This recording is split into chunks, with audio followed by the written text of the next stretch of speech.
تعالوا النهاردة هنحضر فطيرة هشة بطريقة مش طبيعية زي الغيمة. هنعملها كمان بحشوة الفراخ بالجبنة، بجد دمار، لازم تجربوها. شكلها مغري جدا، طعمها رائع.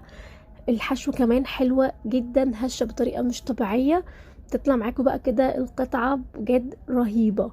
العجينة ولا غلطة والحشوة رهيبة. بصوا الجمال. تعالوا بينا نشوف عملناها ازاي.